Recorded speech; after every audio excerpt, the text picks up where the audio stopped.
நஹ்மதுஹு நுஸல்லி அலா ரசூலில் கரீம் அம்மா பாத் அவுது பில்லாஹி மினஷ் ஷைத்தானிர் ரஜீம் பிஸ்மில்லாஹிர் ரஹ்மானிர் ரஹீம். கண்ணியத்திற்குரிய பெரியோர்களே, சகோதரர்களே, சகோதரிகளே, அஸ்ஸலாமு அலைக்கும் வரஹ்மத்துல்லாஹி வபரகாத்துஹு.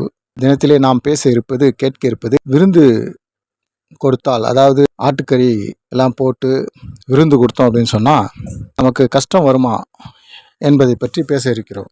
இஸ்லாத்தை பொறுத்தவரை மற்ற மக்களுக்கு எந்த அளவுக்கு தான தர்மங்கள் செய்கிறோமோ, எந்த அளவுக்கு பிற மக்களுக்கு உதவி செய்கிறோமோ, எந்த அளவுக்கு விருந்தாளிகளை நன்றாக உபசரிக்கிறோமோ, அதை பார்த்து அல்லாஹு தஆலா சந்தோஷப்படுகிறான். இதுதான் இஸ்லாத்தினுடைய கொள்கை. தர்மம் செய்தால் அல்லாஹு தஆலா செல்வத்திலே அபிவிருத்தி செய்கிறான். தர்மம் செய்தால் அல்லாஹு தஆலா கஷ்டங்களை போக்குகிறான். தர்மம் செய்தால் அல்லாஹு தஆலா நல்லதை நாடுகின்றான், நல்லதை கொடுக்கின்றான். இதுதான் இஸ்லாத்தினுடைய கொள்கை. ஆனால் யார் பணத்தின் மீது நம்பிக்கை வைத்திருக்கிறார்களோ, செல்வத்தின் மீது நம்பிக்கை வைத்திருக்கிறார்களோ, பொருளின் மீது நம்பிக்கை வைத்திருக்கிறார்களோ, இந்த உலகத்தின் மீது நம்பிக்கை வைத்திருக்கிறார்களோ, அவர்களுடைய எண்ணங்கள் எப்படி இருக்கும் என்றால் ஷைத்தானுடைய வழியை பின்பற்றுவதாக இருக்கும். அது எப்படி இருக்கும்? தர்மம் செய்தால் செல்வம் குறைந்துவிடும், தர்மம் செய்தால் கஷ்டம் வரும், தர்மம் செய்தால் நமக்கு பிரச்சனைகள் வரும், தர்மம் செய்தால் பற்றாக்குறை வரும், தர்மம் செய்தால் நமக்கு செல்வம் வளர்ச்சி வராது என்பதாக இந்த உலகத்தின் மீது நம்பிக்கையை வைத்திருக்கக்கூடிய ஷைத்தானுடைய வழியை பின்பற்றக்கூடிய மக்கள் நினைப்பார்கள். ஷைத்தான் உள்ளத்திலே அந்த மாதிரி போட்டு விடுவான். ஜக்காத்து கொடுக்காதீங்க, சதக்கா பண்ணாதீங்க, விருந்தாளிகள் வந்தால் உபசரிக்காதீங்க, விருந்து நல்ல மாதிரி நீங்கள் செய்யாதீங்க என்பதாக இது சொல்வது இருக்குதே, இது ஷைத்தானுடைய வழிமுறை. ஷைத்தானை யார் பின்பற்றுகிறார்களோ அவர்களுடைய வழிமுறை இதுதான். இஸ்லாம் சொல்வது, அல்லாஹ் சொல்வது என்னவென்றால், நீங்கள் நல்ல மாதிரி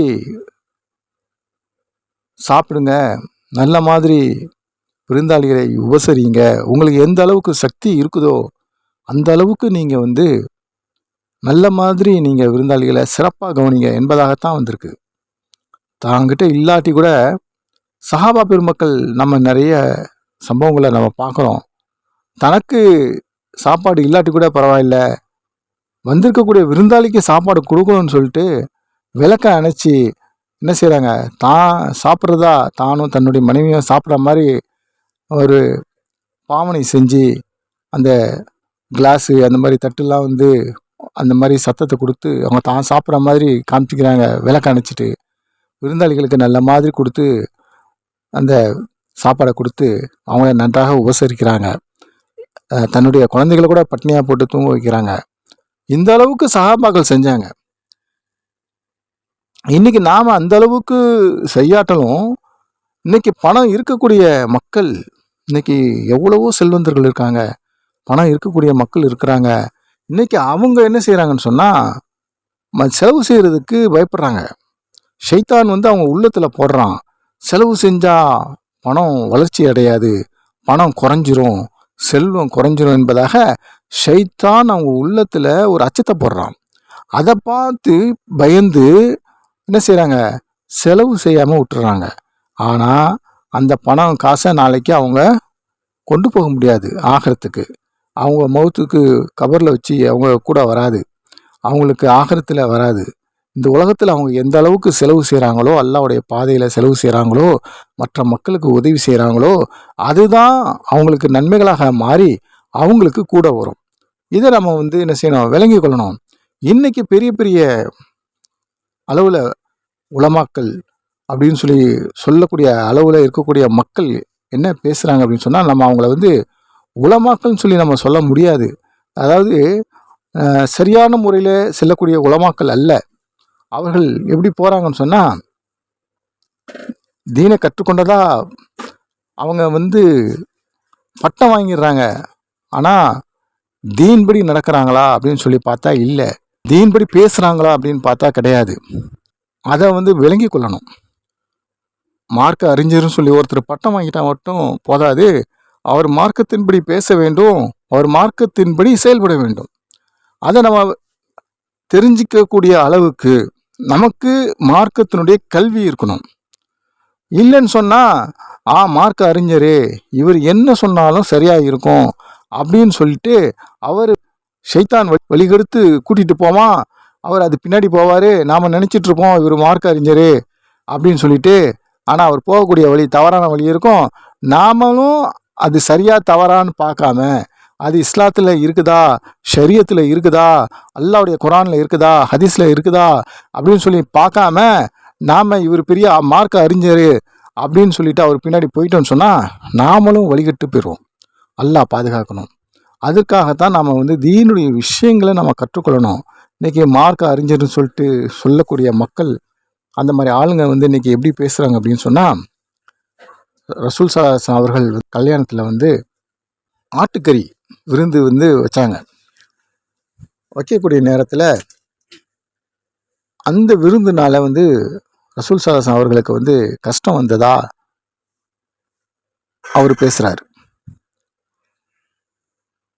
விருந்து கொடுப்பது என்பது, இப்போ முதல்ல நம்ம சொல்லிட்டோம், விருந்தை பற்றி எவ்வளோ சொல்ல வேண்டுமோ நம்மளால் குறைந்த நேரத்தில் எவ்வளோ சொல்ல முடியுமோ அவ்வளோ சொல்லியிருக்கிறோம். விருந்து கொடுத்தா அல்லாஹ் தஆலா செல்வத்தை குறைக்க மாட்டான் என்பதாக, அல்லாஹ் சந்தோஷப்படுகிறான் என்பதாக.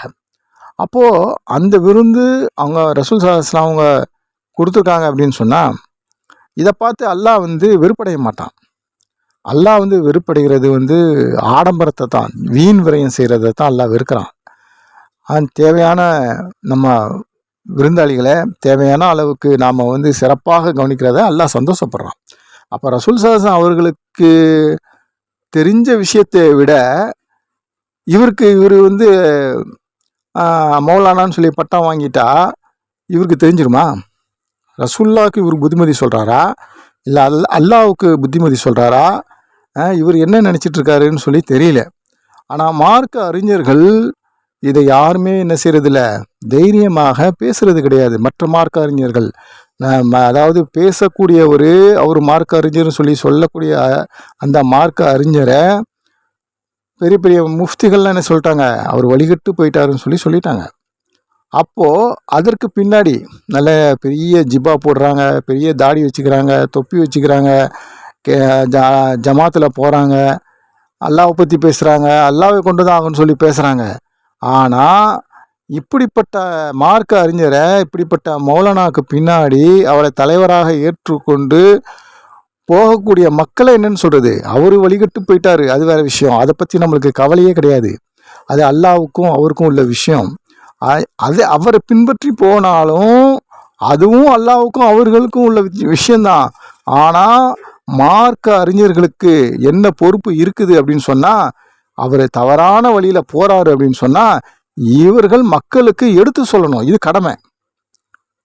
இது விட்டு அப்படியே யாரோ எப்படியோ போகிறாங்க எனக்கு என்ன அப்படின்னு சொல்லி விடுறதுக்கான காரணம் கிடையாது. ஏன்னு சொன்னால் காஃபிர்களுக்கே தாவத்து கொடுக்க வேண்டியது முஸ்லீம்களுடைய கடமை. ரசூல் ஸல்லல்லாஹு அலைஹி வஸல்லம் தாவத்து கொடுத்தது யாருக்கு? காஃபிர்களுக்கு. சஹாபாக்கள் தாவத்து கொடுத்தது யாருக்கு? காஃபிர்களுக்கு. காஃபிர்களை முஸ்லீம் ஆக்குனாங்க. இன்றைக்கி முஸ்லீம்கள் வழிகட்டு போகிறாங்க. அவர்களுக்கு நாம் எடுத்து சொல்லாமல் ஏனோதானோன்னு சொல்லி இருந்துட்டோம் அப்படின்னு சொன்னால் இதை விட ஒரு பெரிய கைசேதம் வேறு எதுவுமே கிடையாது. மேலும் அவர் தாவத்துடைய வேலை செய்கிறாரு, அதில் எதிர்த்தோம் அப்படின்னு சொன்னால் தாவத்துடைய வேலை நின்றுடும், இல்லை தாவத்துடைய வேலைக்கு பிரச்சனை வந்துடும். இதனால் அவர் என்ன வேணாலும் பேசட்டும், அவர் எப்படி வேணாலும் போகட்டும், நாங்கள் எதுவுமே பேச மாட்டோம். ஏன்னு சொன்னால் பள்ளிவாசலுடைய நிர்வாகிகள், பள்ளிவாசலுடைய பொறுப்பாளிகள்லாம் எதுவுமே கேட்க மாட்டாங்க, எதுவுமே பேச மாட்டாங்க, நாங்கள் எதுக்கு பேசணும் அப்படின்னு சொல்லி மார்க்க அறிஞர்கள் இருந்துட்டாங்க அப்படின்னு சொன்னால் இதை விட பெரிய ஒரு கைசேதம் வேறு எதுவுமே கிடையாது. இதில் முதல் பங்காக எடுத்து மக்களுக்கு சொல்கிறது யாருக்கு பொறுப்பு அப்படின்னு சொன்னால் மௌலானாக்கள், அவங்களுக்கு தான் பொறுப்பு. ஒரு மௌலானா தவறு செஞ்சால் இன்னொரு மௌலானா அதை எடுத்து சொல்லணும். மார்க்கத்தை படித்தது எதுக்காக அப்படின்னு சொன்னால், அவங்க என்ன தவறு சமுதாயத்தில் என்ன தவறு இருக்குதோ அதை எடுத்து சொல்ல வேண்டியது நம்ம பொறுப்பு. அதை கேட்குறாங்களோ கேட்கலையோ அது நமக்கு பொறுப்பு கிடையாது. அவங்க கேட்டு அமல் செஞ்சாங்கன்னு சொன்னால், கேட்டு நல்ல வழிக்கு வரக்கூடிய மக்களுக்கு அது நல்லது. யார் கேட்கலையோ, யார் கேட்டு நடக்கலையோ, அது அல்லாஹ்தாலா அவர்களுக்கு என்ன தீர்ப்பு சொல்கிறானோ அது அல்லாஹ்வுக்கும் அவர்களுக்கும் உள்ள விஷயம். நமக்கு என்ன விஷயம்னு சொன்னால், குரானில் என்ன சொல்லி இருக்குதோ, ஹதீஸில் என்ன சொல்லி இருக்குதோ அதை தெளிவாக மக்கள்கிட்ட எடுத்து சொல்லணும். ஒருத்தர் குழப்பிட்டு இருக்காரு, இஸ்லாத்தினுடைய விஷயத்தை குழப்பிட்டு இருக்காரு, மார்க்கத்தினுடைய விஷயத்தை குழப்பிட்டு இருக்காருன்னு சொன்னால், இதை நம்ம பார்த்து வேடிக்கை பார்த்துட்டு இருக்கக்கூடாது. யார் எப்படி போனால் எனக்கு என்ன, யார் எக்கேடு கெட்டு போனால் எனக்கு என்ன, எனக்கு காசு வருதா, பணம் வருதா, என் வேலை நடக்குதா, என் வேலை ஒழுங்காக போகுதா, இது நடந்தால் போகுதுன்னு சொல்லி நாம் இருக்கக்கூடாது. இந்த ஜமாத்துடைய வேலை நடக்குது, அதுக்கு எதுவும் இடைஞ்சல் வந்துடக்கூடாது, அப்படி நம்ம பார்க்கக்கூடாது. நாம் பார்க்குறது தீனுக்கு இடைஞ்சல் வந்துடக்கூடாது, அல்லாஹ்வுடைய பேச்சுக்கு மாற்றம் செய்யக்கூடாது, ஹதீஸினுடைய விஷயங்களுக்கு மாற்றம் செய்யக்கூடாது. எப்போ ஹதீஸினுடைய விஷயங்களுக்கு மாற்றமாக, அல்லாஹ்வுடைய விஷயங்களுக்கு மாற்றமாக, ஷரியத்துக்கு விஷயங்களுக்கு மாற்றமாக ஒரு வேலை, ஒரு அமல், ஒரு தீனுடைய அமல் நடைபெறுது அப்படின்னு சொன்னால், அதில் அல்லாஹ்வுடைய உதவி இருக்காது. அல்லாஹ் என்ன செய்வான்னு சொன்னால், அந்த வேலையை பாவத்துக்குரிய வேலையாக அவன் என்ன செய்வான், அல்லாஹ்க்கு மாற்றமான ஒரு அமலை தீனுடைய வேலை அப்படின்னு சொல்லி செஞ்சோம் அப்படின்னு சொன்னால் என்ன ஆகுன்னு சொன்னால், அது புண்ணியமாக கருதப்படாது, அது பாவமாக தான் கருதப்படும். இதை நம்ம விளங்கி கொள்ளணும். இன்றைக்கி நாம் நம்மளுடைய மனநிலைகள், நம்மளுடைய மார்க்க கல்வியை நாம் அதிகப்படுத்தணும். இன்றைக்கி மக்கள் மார்க்க கல்வியில் ரொம்ப ரொம்ப ரொம்ப குறைவானவர்களாக இருக்கிறாங்க. அதாவது உலகம் அழியக்கூடிய நாளில் முதலாக மார்க்கத்தினுடைய கல்வி தான் எடுக்கப்படும் என்பதாக வந்திருக்குது. அதனால் மார்க்கத்தினுடைய கல்வி இப்போ ரொம்ப குறைவாக இருக்குது. தீனுடைய விஷயங்கள் என்னவோ மதரசாக்கள் ஆரம்பிக்கிறாங்க, குரானுடைய விஷயங்களை படிக்கிறாங்க, குரானை மனப்பாடம் பண்ணுறாங்க, சட்டத்திட்டத்தை படிக்கிறாங்க, நடக்குது. ஆனால் அதனுடைய வகையினுடைய பரக்கத்துன்றது எடுபட்டு போச்சு. அல்லாஹ் பாதுகாக்கணும். அதனுடைய தாவத்துடைய வேலையினுடைய மகத்துவம் மக்கள்கிட்ட சரியான முறையில் விளங்கலை. அல்லாஹ்வுடைய நம்பிக்கை இல்லாமல் எந்த ஒரு வேலை செஞ்சாலும் அதில் அல்லாஹ்வுடைய உதவி இருக்காது. அல்லாஹ்வுடைய நம்பிக்கையோடு இதை செய்யக்கூடியவன் அல்லாஹ் அப்படின்ற ஒரு நம்பிக்கை இருக்கணும். பணம் இருந்தால் தான் செய்ய முடியும், பெரிய பெரிய கட்டணம் இருந்தால் தான் செய்ய முடியும், ஆட்சி இருந்தால் தான் செய்ய முடியும், அதிகாரம் இருந்தால் தான் செய்ய முடியும், இல்லை நிறைய கூட்டம் இருந்தால் தான் செய்ய முடியும். இந்த ஒரு நம்பிக்கைன்றது வரக்கூடாது. நம்மக்கிட்ட வரக்கூடிய விஷயம் என்ன அப்படின்னு சொன்னால், அல்லாஹ்வுடைய நம்பிக்கை முழுமையாக நம்மக்கிட்ட இருக்கணும். ரசூல் ஸல்லல்லாஹு அலைஹி வஸல்லம் அவர்களுடைய வழிமுறை நமக்கு முழுமையாக இருக்கணும். இந்த ஒரு வழிமுறையோடு நம்ம செஞ்சோம் அப்படின்னு சொன்னால் தான் நமக்கு வெற்றி. எல்லாம் வல்ல அல்லாஹ் நம் அனைவர்களுக்கும் தீனுடைய விளக்கத்தை கொடுத்து நமக்கு இந்த உலகத்திலும் மறு உலகத்திலையும் வெற்றியை தந்தருள் புரிவானாக. நம்மளுடைய பாவங்களையும் குற்றங்களையும் மன்னித்தருள் புரிவானாக. நேரான வழியின்படி நடக்கக்கூடியவர்களாக நம்மை ஆக்கி வைத்து அருள் புரிவானாக. வழி தவறிய வழியை விட்டும், அல்லாஹ்வுடைய கோபத்திற்கு உள்ளானவர்களுடைய வழியை விட்டும் நம்மை பாதுகாத்து காப்பாற்றி அருள் புரிவானாக. ஆமீன் ஆமீன் யா ரப்பல் ஆலமீன். அஸ்ஸலாமு அலைக்கும்.